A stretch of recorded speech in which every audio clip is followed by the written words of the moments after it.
20 to 30 years for us to realize and see this change, but today it's happening at a much faster rate. How would you suggest, or how do you think we as the youth should adapt to change like this and be prepared for it?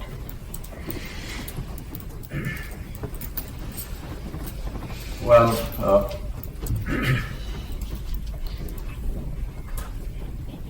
I know I'm in a university.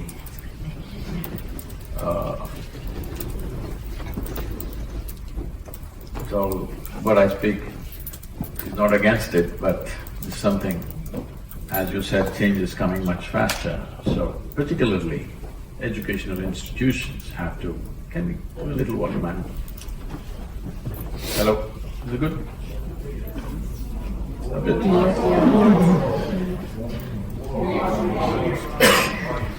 Hello? A little more, please.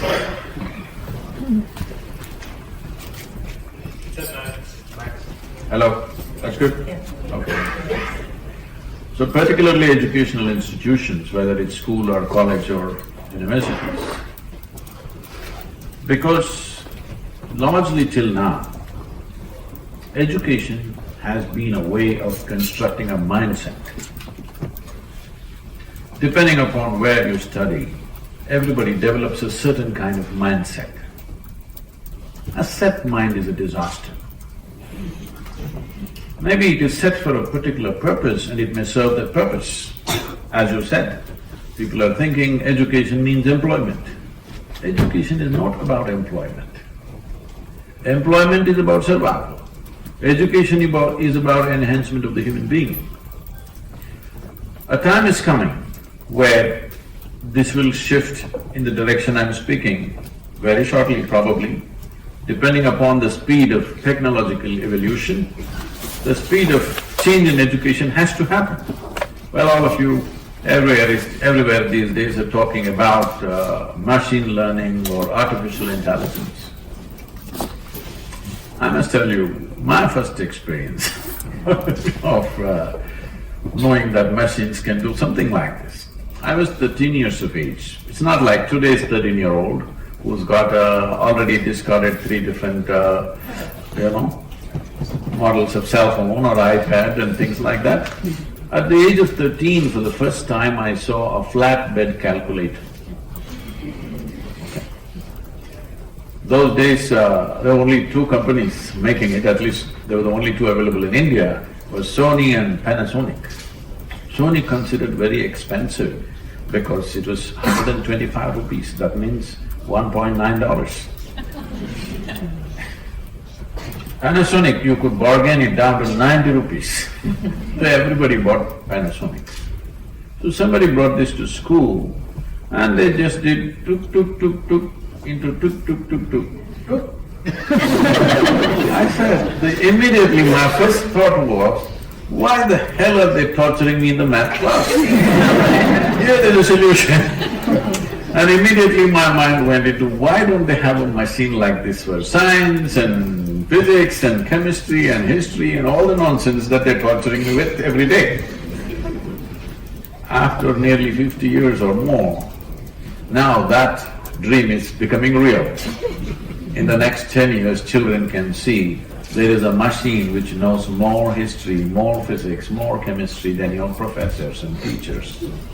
This is a great time because till now, in the name of education, we have been deceiving ourselves and everybody that memory is intelligence.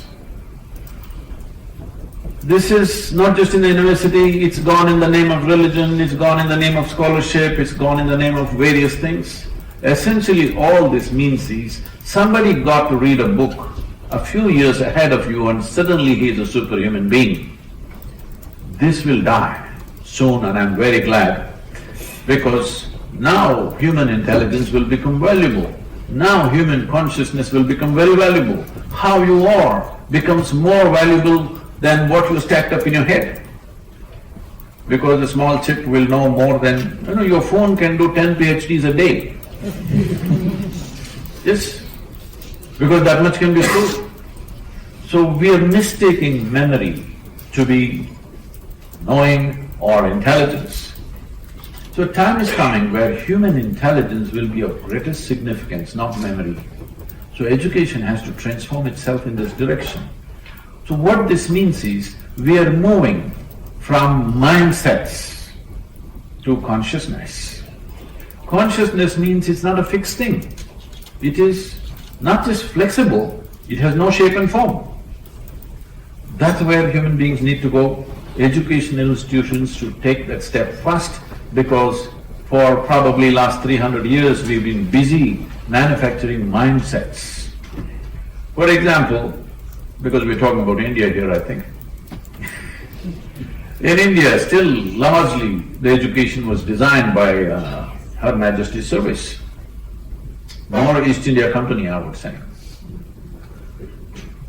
This education was designed in such a way where the cornerstone of education is obedience, not intelligence. I want you to get this straight. Obedience is the cornerstone of education process. If obedience is the cornerstone of education, this is a recipe for slavery. This is the trick of an occupying force. But we are still continuing that form of education for a variety of reasons, whatever reasons. So, change is compulsory. Change is not an option. Those who don't change will fall on the wayside.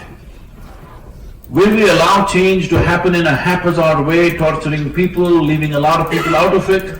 Or will we do it in a planned, focused way and we execute change? Will we execute change by design or by default? This is a big question in front of us.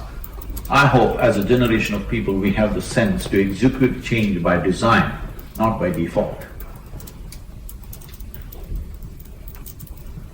Thank you. So, Sorry, did I say something wrong? No. So I tend to follow on the same thing that you mentioned, that education system needs to be changed to adapt, in the sense that… Why are you copying a question? That's not, it's… I'm taking reference though, but take a note. So on the same note that education system needs to be changed, it's more to say that learning and adapting, it's anyone's life's integral part. You need to adapt with how it's happening around you. Also, Charlie Munger said that human being needs to be a lifelong learning machine. You need to learn every day, every set of your way. But you have mentioned that people or human… Can I disagree with that learning business? You can. You can. That's the view. It's more capitalistic view that you need to keep on learning and adapting what you surround with. Because your learning is establishing a mindset, now you struggle to adapt. I am not interested in learning. I don't want people to learn. I want people to become in such a way that they're perceptive, that they can see things as they are. Not because of their learning, simply because human faculty has the capacity to absorb a situation as it is if you don't have a fixed mindset. If you see things as they are, according to your intelligence and competence, you will respond. Why should you adapt? You just need to respond. This is the significance of being human, that we are the only creatures on this planet who have the necessary faculty to be conscious and to be able to respond, not to react instinctively. So this whole process is an ancient mindset of we have to learn so much, what we have learned becomes irrelevant after 50 years, so we have to relearn and adapt. But that, as she said, is going to happen every 2.5 years now. What used to happen once in 50 years is going to happen every 2 to 3 years now. So when it happens every 2-3 years, you establish a mindset, you learn something, you establish a mindset, then you try to adapt to the next thing, you'll go crazy by the time you're 50. But if you keep your intelligence uncluttered and perceptive, you will know how to respond.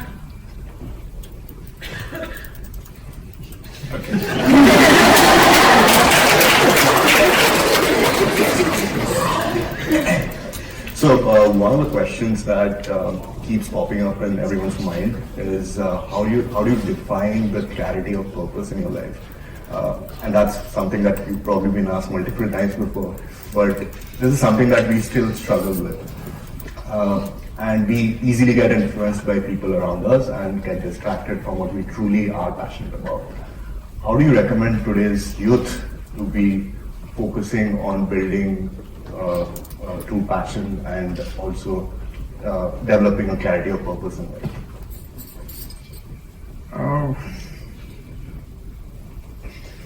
See, this idea that a human being has a purpose to his existence is a very tyrannical idea. The moment you have a strong sense of purpose, you are a natural tyrant. The question is only a question of competence.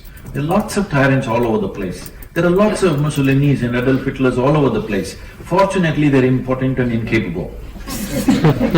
Yes, there are lots of them. Don't think only one was born. There are lots of them. Fortunately, nobody has the capacity or the competence that those tyrants had. Otherwise, there are a whole lot of people with same intention of wanting you to be something other than who you are right now. So if I have a purpose to life, if it gets organized, it becomes a mission. Who the hell are you to have your own mission? You're here, you're just a pop-up on this planet, all right? You pop up and you pop out. Here, instead of doing what is needed most right now, for maximum number of people, you have your own purpose, maybe God-given purpose. Whenever people say they have a God-given purpose, they have done the most terrible things on the planet. You don't like it, it's okay, but have they not? Whenever people said, God spoke to me, terrible things are coming. You can be sure about it. You heard these statements because you are trying to endorse your nonsense with some other authority from elsewhere. Why do you need a purpose? Life is a phenomena beyond your understanding. You're here to experience it and enhance it for yourself and everything else around you. That's about it. What is there for you to have a purpose of your own when you've not even figured out where it begins, where it ends?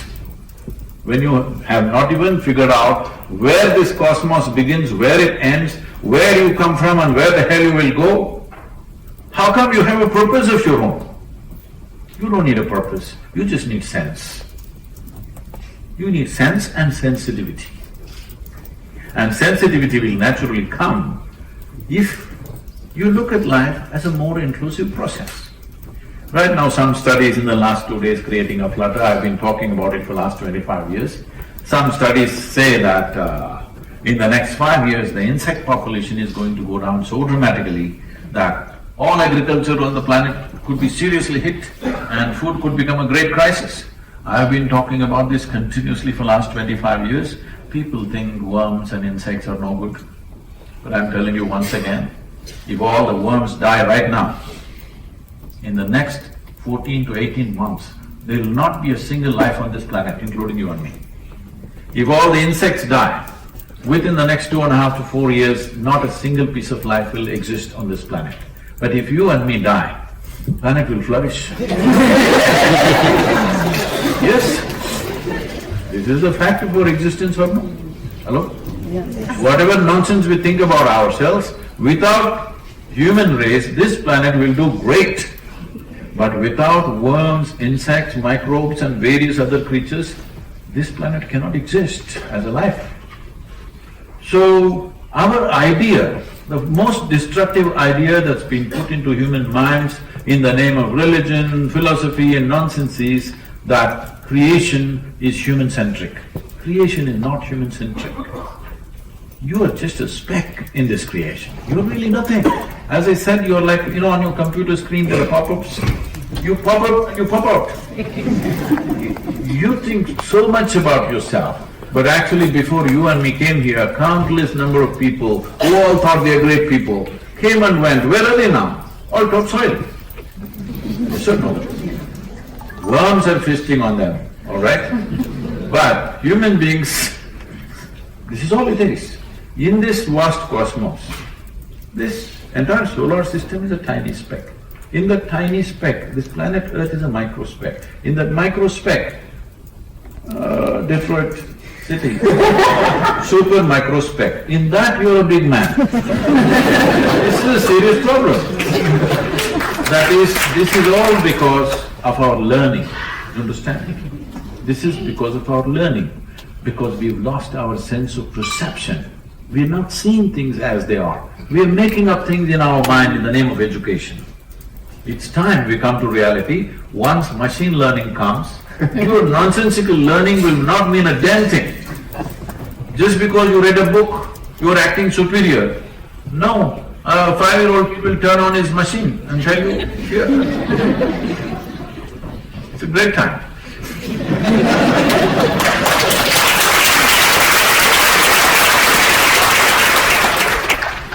So our next question is more to do with as we graduate from school and leave university and go into the corporate world, a lot of people follow their passion and take an unconventional What do you mean, path. they get married? No, no. They follow their passion and take an unconventional path. My question is, should you do what you love or should you love what you do?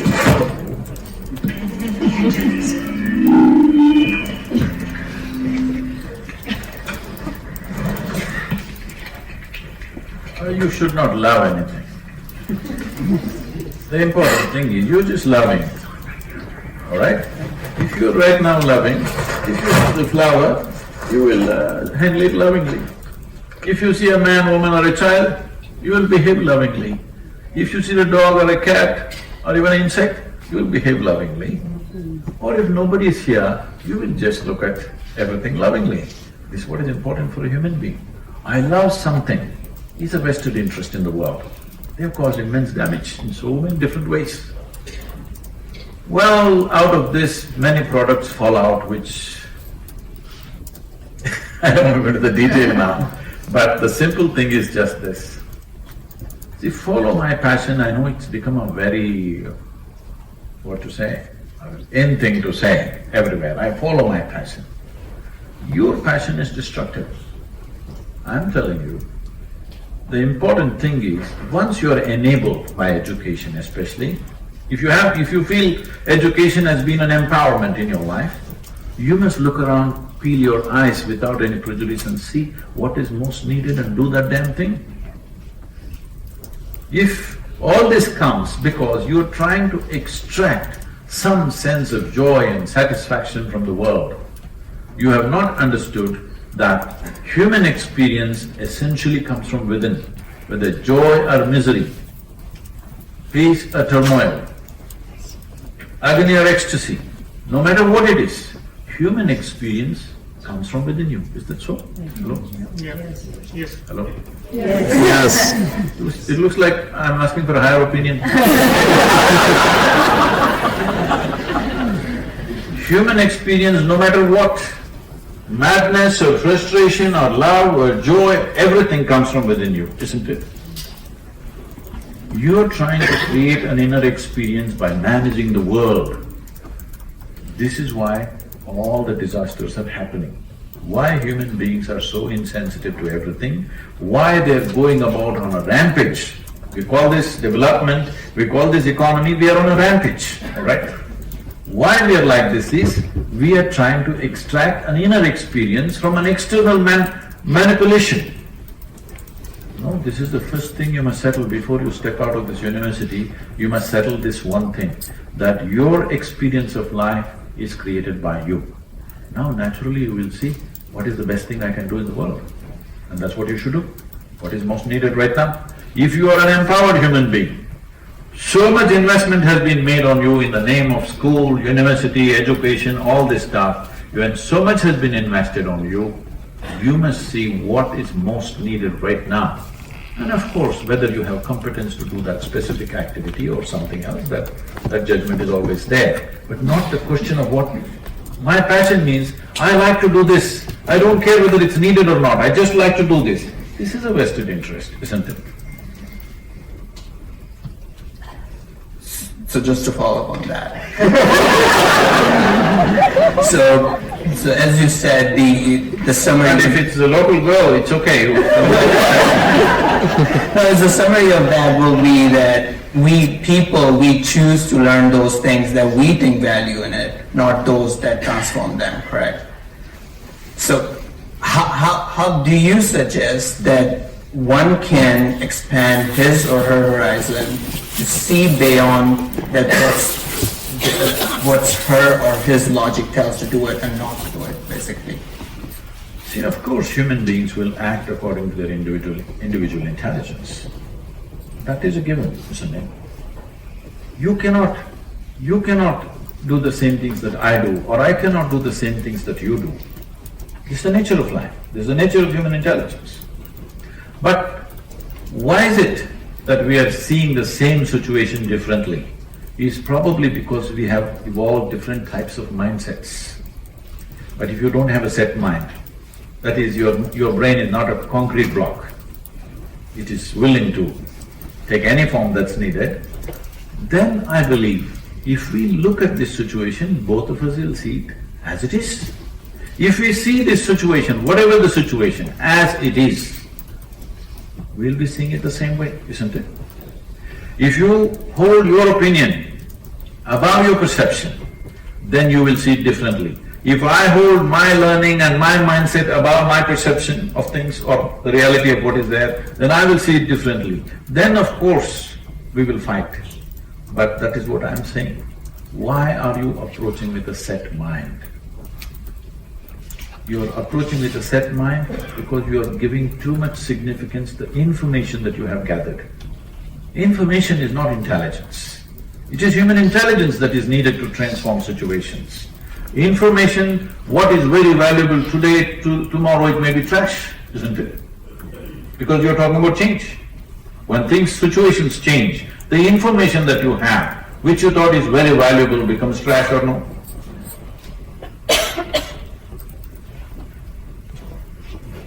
So, following up on that question, so in working towards our ambitions, we sometimes forget to enjoy the present, experience life as it is, and we strive towards making a beautiful future. Now, how do you recommend that we think about balancing the two, that is, enjoying the present versus working towards the future?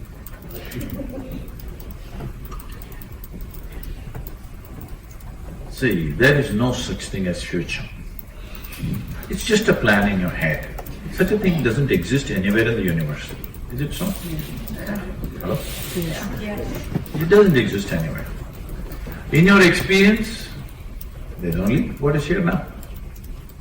What is right now, here and now, is all that is there in your experience. It's all that's ever been. So, there are two very important faculties which are unique to human beings compared to every other creature on this planet. We have two faculties which are very unique to us, which is a very vivid sense of memory. Because of this vivid sense of memory, we have a fantastic capability to imagine. If you did not have memory, would you be able to imagine? No. So right now, traveling from memory to imagination means you're traveling from past to future, completely bypassing your experience of life. Right now, what is it that human beings are suffering? The various levels of suffering people are going through. It even happens in the university, I know. Those really, you're in the most insulated atmosphere, even here people suffer immensely, I know that. See, they are not suffering life. They are essentially suffering their own memory and imagination. Hello? Yes. Because people can suffer. What happened 10 years ago, they still suffer. What may happen day after tomorrow, they already suffer. So is this life or is this suffering of memory and imagination? You are just suffering your memory and imagination. You haven't even touched life. This is the unfortunate consequence of learning, that you don't know how to keep your memory in your memory chip and keep yourself free from that. You carry your scholarship on your head, this is what happens to you, because you are living in memory. The whole value of your life is because of the memory that you carry, isn't it so? See, when you say, I'm educated, what does it mean? That means the whole value of your life is in just the memory that you carry. I'm telling you, in the next 5 years, this will be ridiculous. You must change before that. Those who change ahead of the times to come are the pioneers of the time. isn't it so? Those who change after changes happened are the leftovers. Don't be a leftover, you must be ahead. The simple thing is just this. Well, we acquire some knowledge about how to do this, how to do that. It's useful. You have a lot of phone numbers on your phone. At least now, there was a time when I used to remember at least around 800 numbers and names because I didn't have a phone book and there was no cell phone. Just by memory we used to remember. It was very valuable, very valuable. Now it's just trash. I don't even know my number anymore. Really, people ask me, Sadhguru, what's your number? I really don't know. Because it doesn't matter anymore. Because the machine does the damn thing, isn't it? You don't have to remember your own number. It is all there. So I'm saying, you do not make yourself who you are because of what you remember. This means you are a creature of the ancient times. The ancient may mean 2 years ago or 2000 years ago, it doesn't matter. You belong to a place which is dead. You become part of the dead. Now future imagination and your expectations means you are trying to raise the dead. Don't try that. You okay for a joke? Yeah. You are becoming very serious. The first consequence of scholarship is you become serious, not just serious, dead serious. This happened. An old couple were watching an evangelical program on the television. The preacher was going full on and he was promising he's going to heal them and all that stuff. So over the television he's going to heal them. He said, place your hands wherever you have problem in your body, I will heal right now. So the lady put her hand on her throat and sat, because she had a thyroid issue. The man looked at her and then put his hands upon his groin and sat. She looked at him and said, John, he only said he will heal the sick, he did not say he will raise the dead.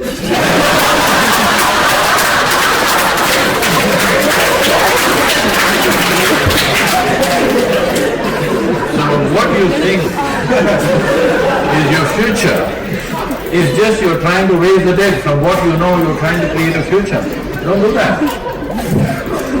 Because future is the next step.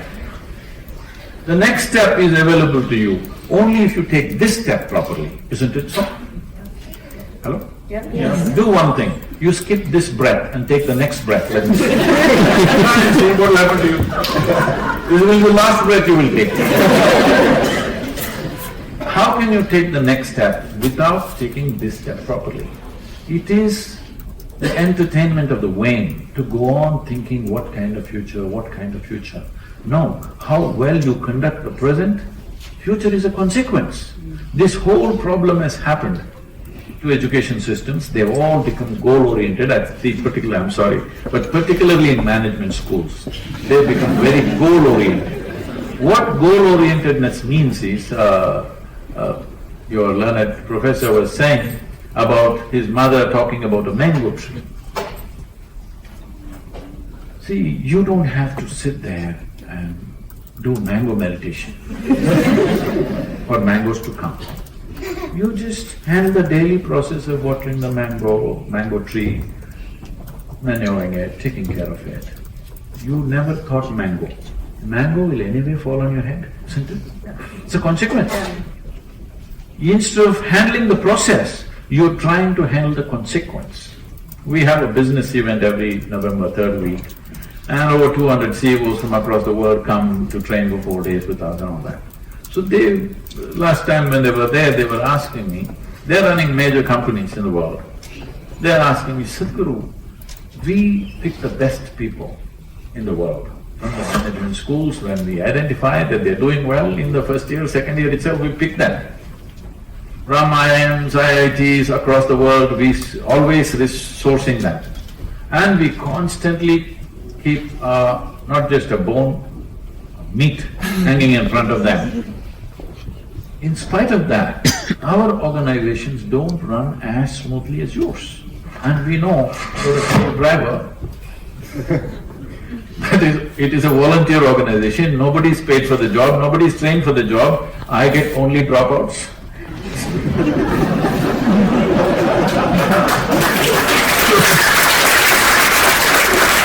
They said, how is it that everything is running like a seamlessly smooth machine out here? That's small operations. Over 9 million volunteers across the world, variety of activity happening. Nothing ever fails, it just goes on properly. How is this? I told them, see, this is all it is. Your problem is, you have set a goal. Your one eye is on the goal, so you have only one eye to find your way, very inefficient. Here I have inculcated in everybody, they are devoted to the process of what they're doing right now. They don't care, they don't even know where it will go. They are just absolutely devoted to what they're doing right now. Well, somebody else is directing it. It will go where it has to go. If we don't do what we're doing right now really well, where I want to go is just hallucination, isn't it? So don't think this hallucination is a making of the future. If my blessing for all of you is, may your dreams not come true. Because what can you dream of right now? Only exaggerating what you already know, isn't it so? Hello? Yes. Can you dream of something that you do not know?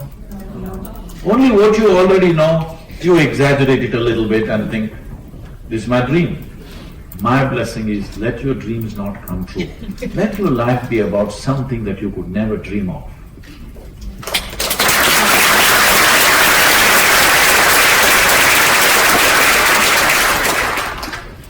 So in speaking of this, how does one truly find their values and then eventually stick by their values, or should they even be sticking by those values that they find throughout their lives? Values meaning? It could be anything. It's things that you believe to be true. It could be guiding forces. It could be any of those. Moral. Could be. See, for me, my existence, I'm sorry, it looks like I'm contradicting everything. No.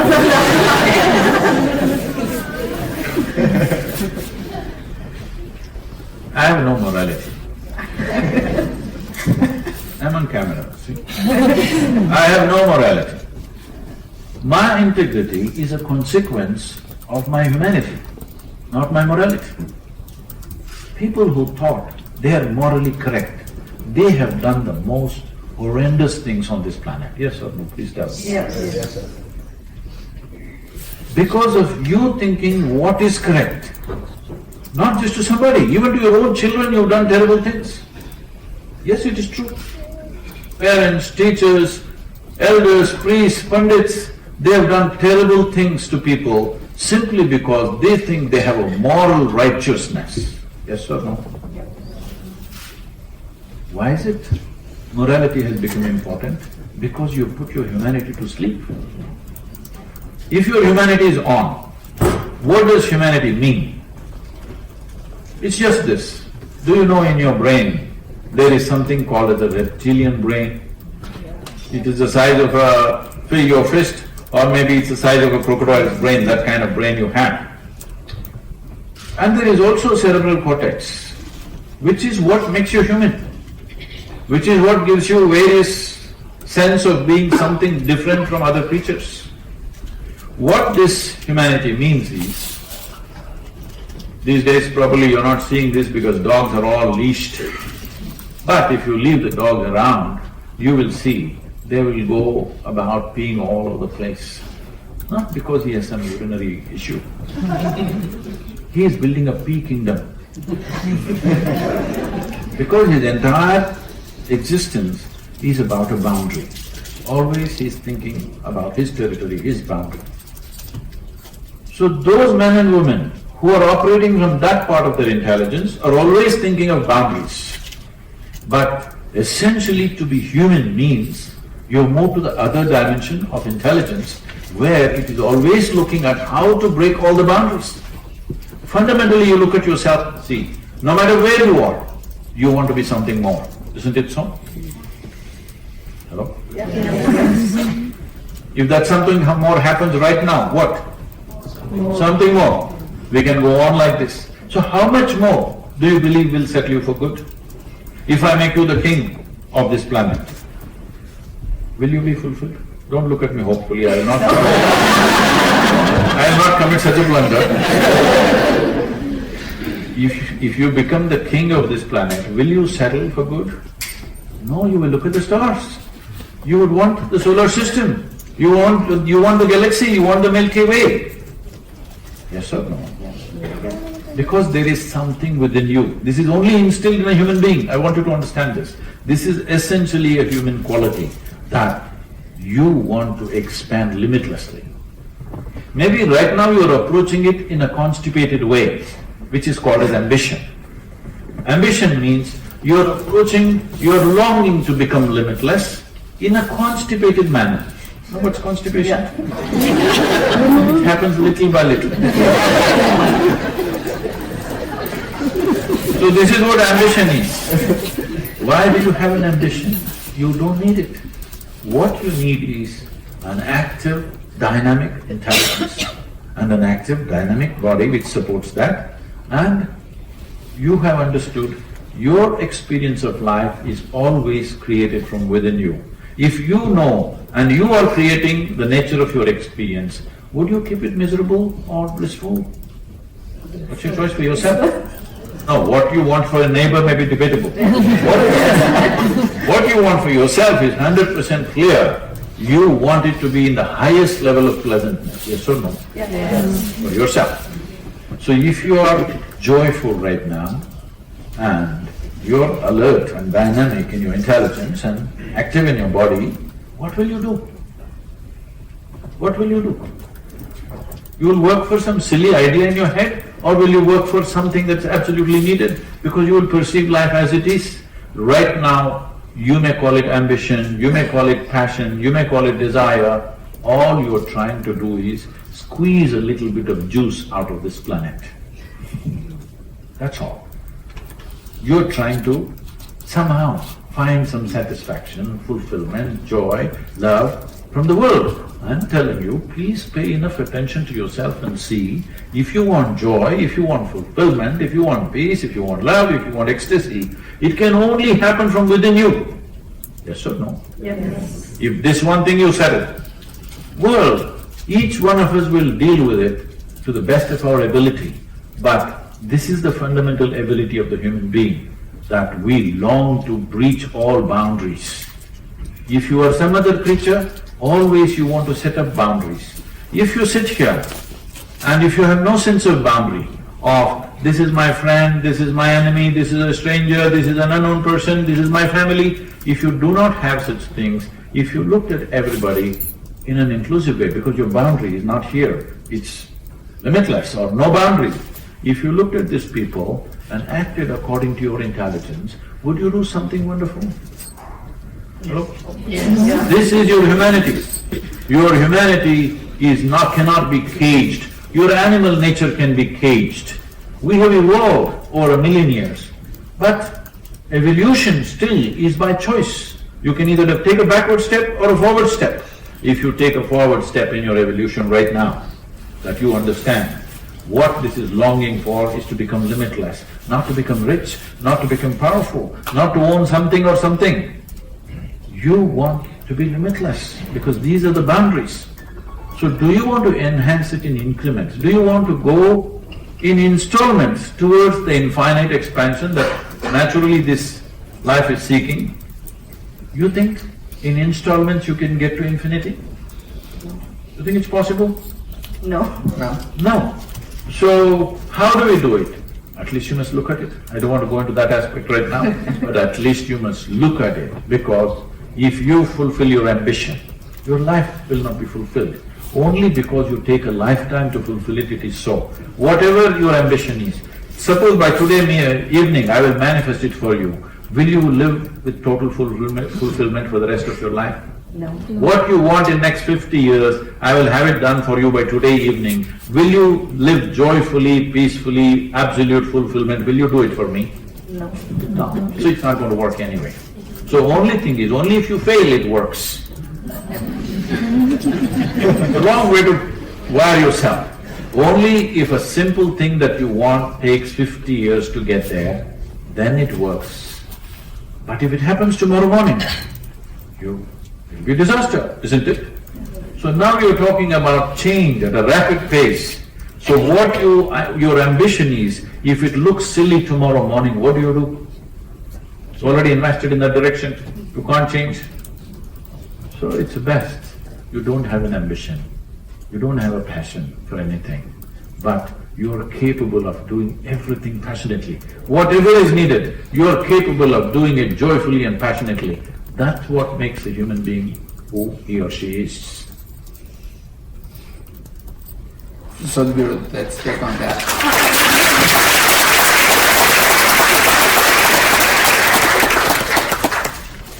So let me ask you that. I'll be the simple person. I don't want any passion in my life. I don't want any… No, No, but I'm just saying.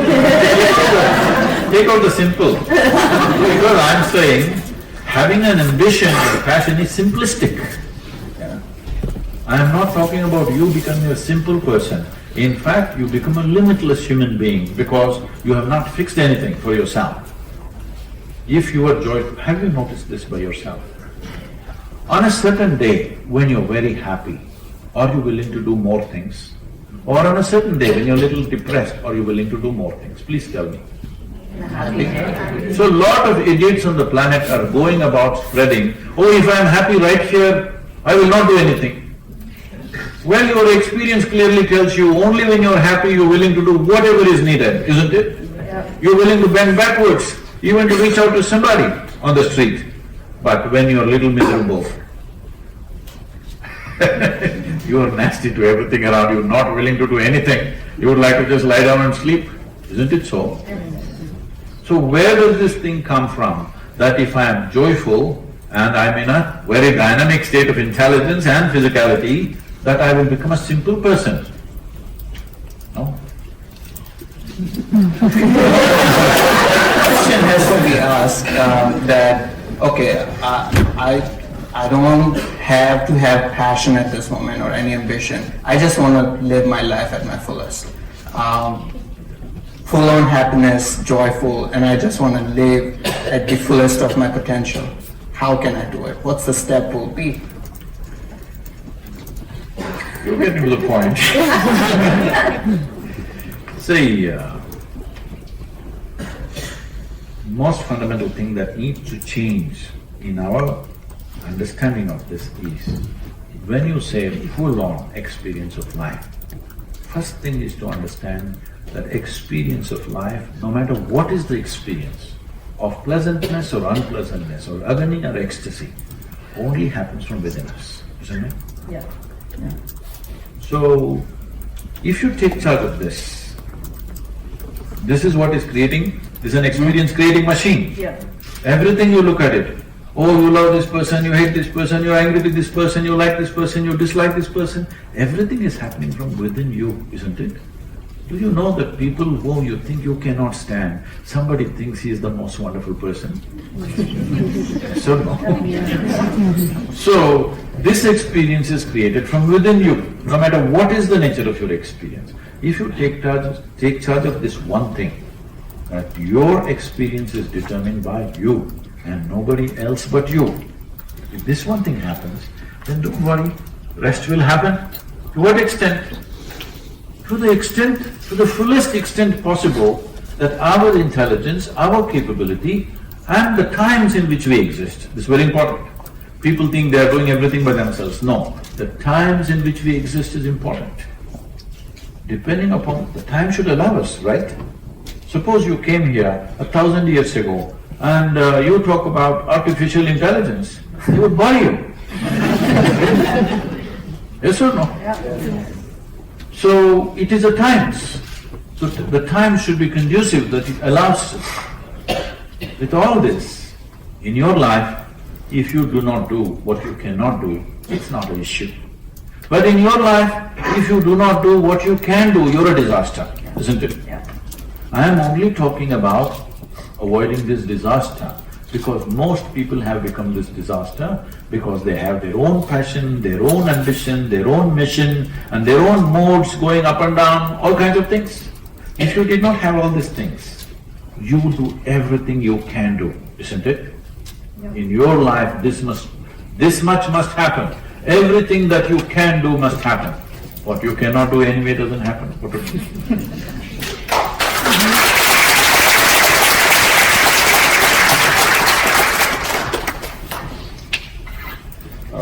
So changing topics a little bit, since this auditorium is full of Indian expats, so one of the questions that we wanted to ask is, how do you recommend that we, the Indian youth here in the US, start thinking about contributing back to India while they are living their American dream? Because these two pursuits are very diverse and they might not coincide. Well, these two nations that you're mentioning, is audio okay? Yeah. These two nations that you're mentioning, in many ways, in culture, in geography, in economics, are two different spheres altogether. One is a new nation, hardly 200 years old, little more than 200 years. Existence of United States of America, maybe 200 years old since independence, but really it is only 100 years or 120 years, where really in a focused way they started building this nation. When you talk about India, for us, recent times means 5,000 years. In India, people in their conversations, they say, you know what happened recently in our history? They're talking about 2,000–3,000 years. So these are completely two different ways of looking at it. There is immense value to both, immense. Because of the newness of their existence, the American people, I'm not talking today, when they came here and they trying to figure out in a new land what to do, they did whatever was needed for that given situation, for them to go on. Where individual aspiration was the main thing. Nobody thought of a nation when they came here. They were only thinking of their own ranch or whatever they call it, a piece of land. They thought they have broken away from the nation of being England or Scotland or Ireland or maybe even Germany and France and wherever they came from. But largely these three nations probably to begin with. They really thought they have broken away from the bondage of nationhood. That's what the debate is still going on about the right to bear arms.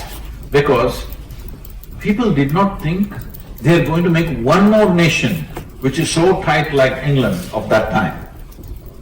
They thought they're just going to live here free. But slowly, for practical reasons, one understands, without organization, individual enterprise slowly will work against each other. If we don't have a war, we will have a family feud. Family feuds in this country were like wars, isn't it? It went on and on for generations. Because it is the same thing. Somewhere you have to fix the boundary. Still human beings have not come to a place where in this world we can simply live without a boundary. We have not come to that place. At least those who claim they're educated, at least in your minds and hearts, you must remove the boundaries. Geographically, still there are boundaries. We cannot remove those boundaries. If you suddenly remove those boundaries, there will be a total upheaval of things. So having said that, India as a land is like running into thousands of years, which gives people a sense of timeless existence, where our way of doing things have always been never about individual aspiration, simply what is inclusive and happening, because always we remember, in many Indian homes, it is very hard for American people to understand. In Indian homes, many of them have kept records of 60, 70 generations of people, their names. My grandfather's name 60 generations ago, 70 generations ago, they got names written down in the books. So their sense of existence is very different, which is changing dramatically now. As a part of this Youth and Truth, I've been going to all the universities. Recently, when I was in Delhi 5 days ago, they were asking me, Sadhguru, when you were a youth, how things were then? What were you thinking? And today, how the youth are? What do you think is the difference? I said, one stark difference I see is, we were always thinking of a revolution. How to change this country, how to do this, how to do that. Today you go into the university, everybody is only talking about individual aspiration. Nobody is talking about the larger context of what it is. This is a consequence of a certain level of economic development. When the country was at a certain status of development, when I say certain status of development, in 1947, when the British left India, the average life expectancy of an Indian was 28 years. Today, it is 69.7 years or nearly 70 years. This is a huge change. When average life expectancy was 28 years, naturally, we were thinking revolution, how to change this. Something needs to happen dramatic, otherwise it's not going to change. But today, the present youth are thinking of individual aspiration. So people look at this as, oh, is this not a bad thing? I said, no, it's a very good thing. Because if all individuals in a country are doing well, the damn country is doing well, isn't it? Hello? Yeah. So these are two different approaches. What America thought of individual enterprise and individual aspiration, probably in 50s and 60s post-World War II, now India is beginning to think in early 21st century. This is a natural consequence. This is one thing. This is one thing which will be troublesome for nations which develop in a big way without individual aspirations being accommodated. So nations which develop rapidly in a short span of time using a stick. Stick works very well when people are poor. The moment they do well, if you use a stick, they will turn back and bite you. Yes, this is the nature of a human being. When he is desperate, he understands the stick will drive all of us in one direction and something will happen. If you all scramble in one direction, something good will happen to me also. But once that scramble is over, then I'm thinking of my own individual aspiration.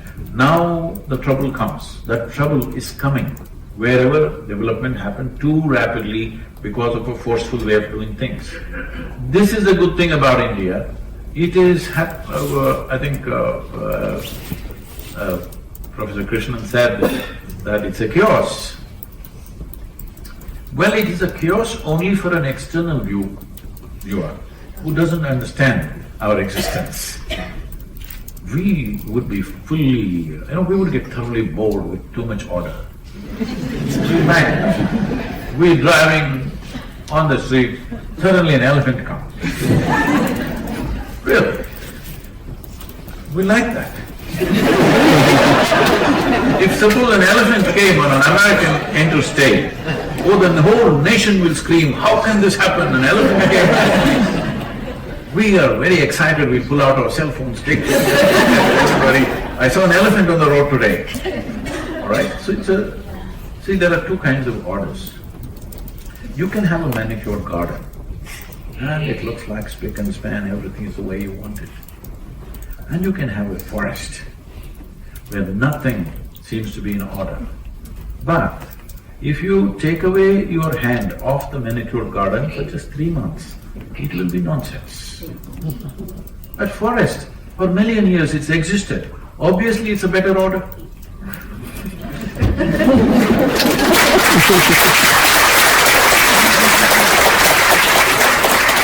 It is just that, to live in the forest, you need different kinds of skills. Yes. Well, once in a way you get eaten by a tiger. But you travel all the way to Africa or India to see a lion or a tiger. So when you got eaten, you definitely, you did not enjoy the wildlife, but you saw it for sure. Thank you. We'd now like to open it up to audience questions. So we have a couple of people with mics moving around. If you could just raise your hand and they will come right up to you.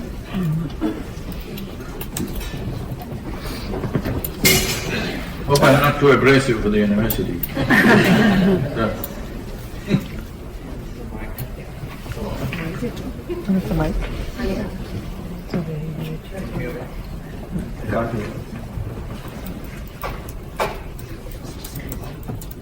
Who's speaking? Okay. You need a microphone. It's supposed to be.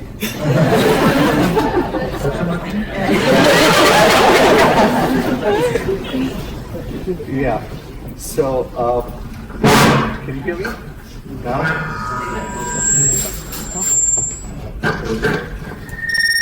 It's a grand marketing idea, but not technology.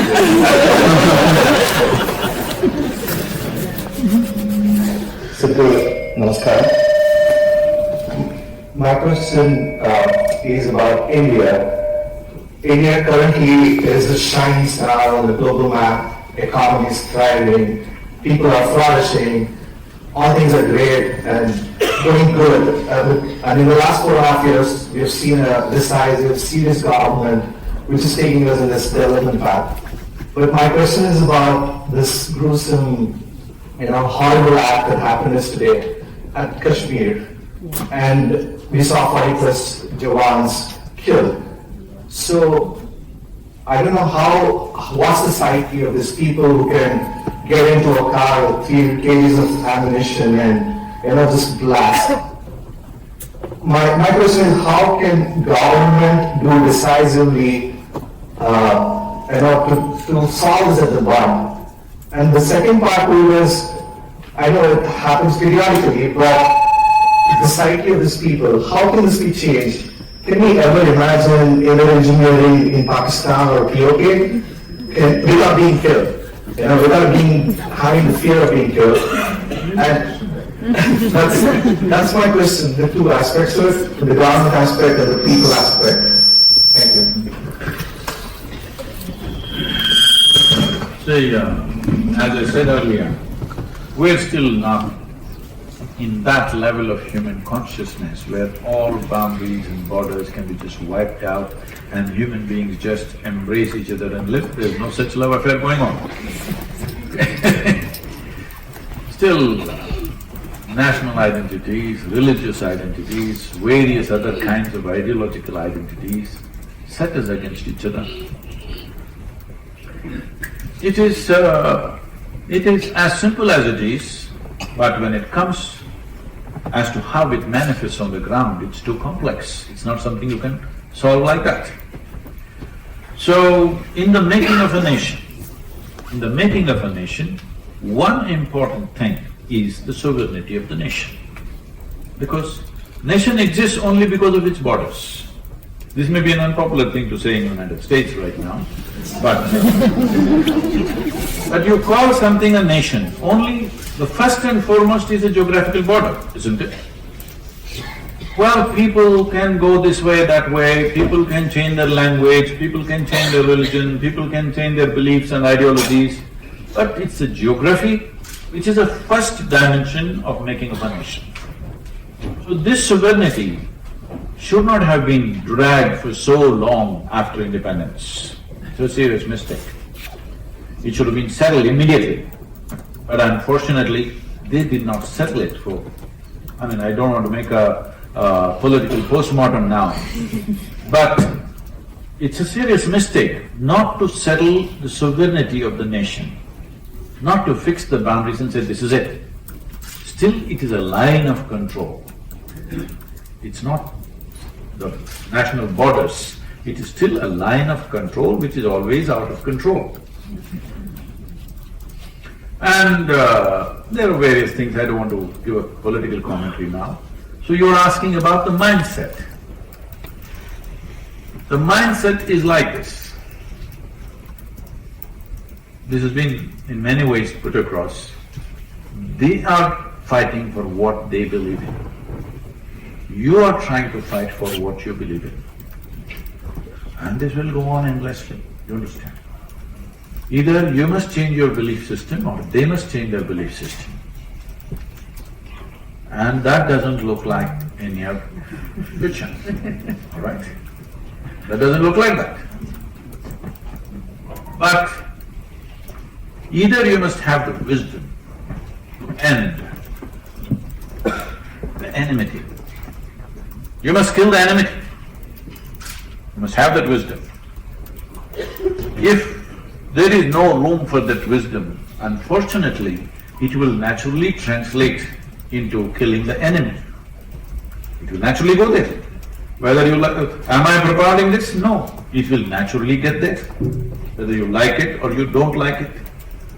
So just because somebody lives across the border, do you want to kill them? Definitely not. But at the same time, do you want to protect what you see as this nation? This is an unfortunate dilemma of being human. If you were an animal, anybody crosses your boundary, enters your territory, you just kill him, all right? Hello? Yep. But this is a dilemma of being human. Somebody crosses your boundary, you may have to kill him, but you don't really want to kill him. This is the struggle of being human. This struggle must be there in a human being always. If this struggle goes away, you will become an animal. This struggle must exist within us, but still acting decisively for the larger well-being of a nation has to happen. Why I'm talking about the nation is, for me, nation is not a political entity, nation is not my nationalism. I don't belong to that. For me, nation is the largest amount of population you can address right now. If you want to bring well-being, you cannot address the globe. Hello? Yep. You cannot address the whole globe just like that. It is not within your means to address the globe. The best thing you can address right now, the largest human entity you can address right now is nation. If you go down, maybe there are states, maybe there are religions, maybe there are castes and creeds and all kinds. Don't go there. Address the nation because it's the largest segment of humanity you can address right now. In that context, sovereignty of the nation becomes of prime importance. Well, what has to be done has to be done, but we must have pain in our heart. Even when we cause damage to somebody who's a threat to us, we must have some pain in our heart, otherwise we will lose our humanity.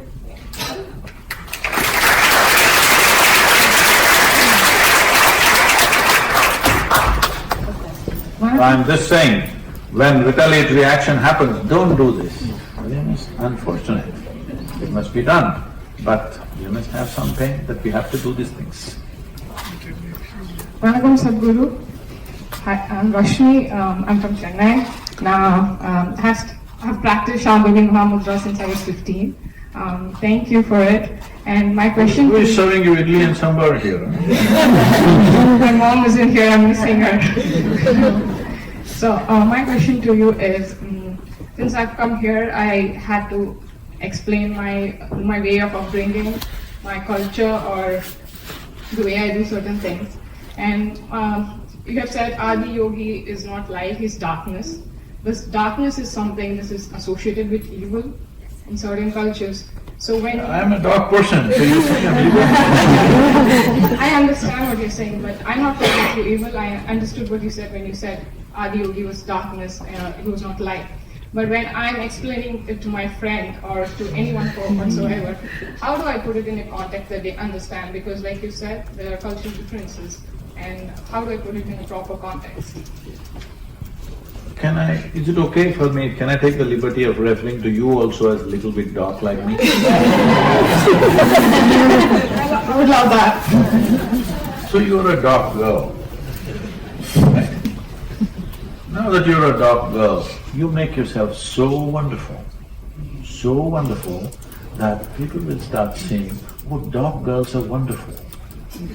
That's the only thing you should do in the world. Don't say, no, this color is good, that color is good, this is nonsense. Make yourself so wonderful. People see, oh, dark-skinned people are fantastic.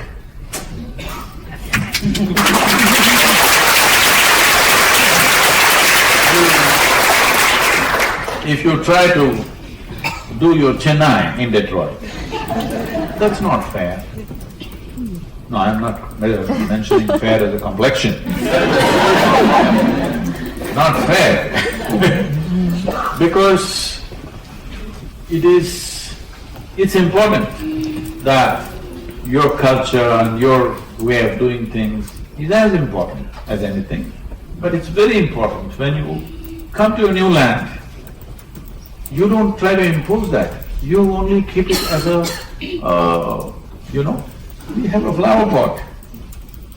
But all the seats are occupied by human beings. But if we keep flower pots on all the seats, that will be meaningless, isn't it? So you must keep your culture like a flower pot, alive, always, colorful, alive, Chennai.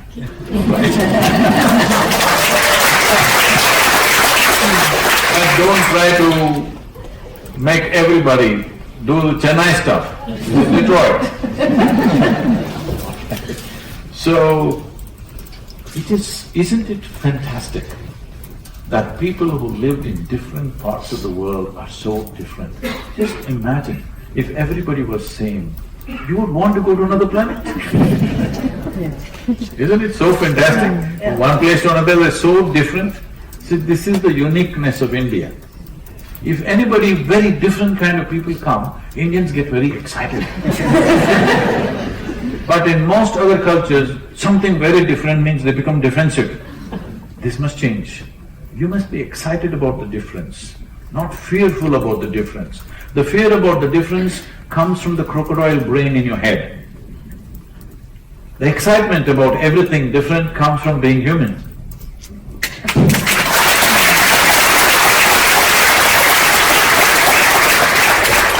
And about you trying to sell darkness. See, light has become very valuable simply because of the way our visual apparatus are made. Suppose you were an owl. No, I'm not saying that. Suppose, because in South India, being an owl is not considered wise, it's considered stupid. Okay? So suppose you were an owl, your value would be darkness, isn't it so? Hello? Yeah. Because that's how your visual apparatus are. Right now, what you know as light, let's differentiate between what is light and what you know as light. What you know as light can only happen if something is burning.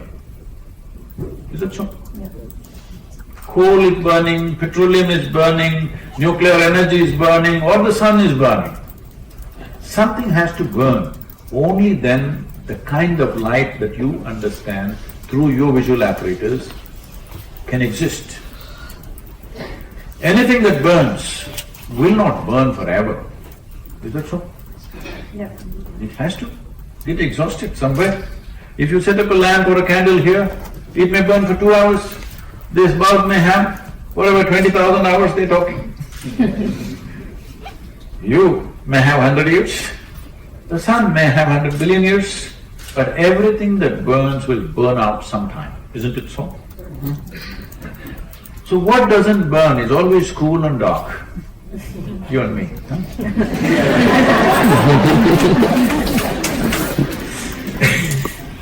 So what doesn't burn is always cool and dark, there is an eternal character to that. So, out of this wisdom, we said in yoga, when we talk about the divine to a beginner, we refer to the divine as light, divine light. Once one advances in their experience of life, we refer to the divine as darkness. Because only darkness can be unlimited, borderless and infinite. Light, as you know it, can only happen in a momentary way. It flashes up and it goes down. It is just… So.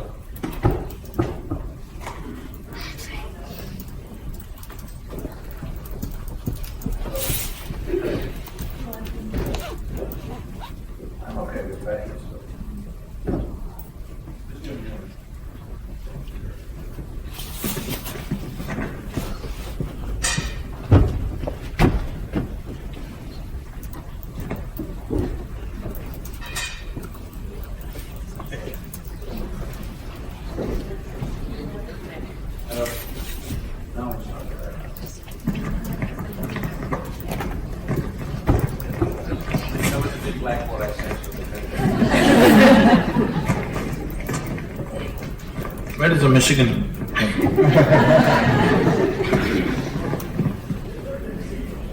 So light as you know it is a very temporary and momentary happening in terms of existence. What you think is sun in human experience, because our life is just a few years, we think it's a limitless source of light. But in the nature of the existence, in the nature of this cosmos, sun is just a momentary happening. It just flashes up for a little bit of time and dies out. But the larger part of creation is largely dark, isn't it? Lightless, because it's eternal and always. So, it's good.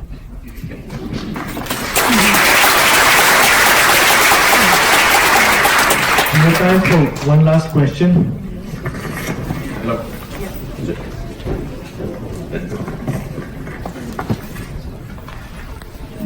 Hello, sir. Sir. My name's Amarthya and I have a Can you speak a question. little louder? I have a question for you. Yes, My question is, why do people lie all the time? Is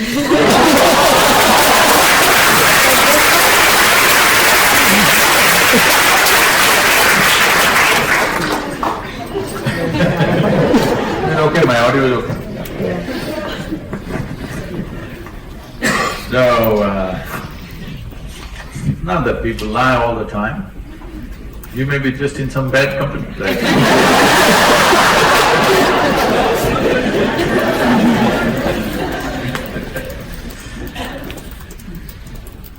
Now, for yourself, leave the other people. For yourself, you're a little boy. I'm sorry, you're a big boy. You must understand this. Don't concern yourself about what is truth, what is a lie. Just concern yourself about this one thing. Every word I utter, every action that I take in my life, is it for everybody's well-being or is it just about me? That's all. Don't worry about what is true, what is lie, these are all endless, nonsensical debates. Just concern yourself about this, whether everything that you do is inclusive or exclusive. If you just fix this one thing for yourself, then you don't have to worry about anything else. About am I correct, wrong, am I right, wrong, am I sinning or in virtue, am I telling a lie, am I telling the truth, this is not the point. The point is your existence, your action, your word, everything. Is it inclusive or exclusive? Just fix that one thing.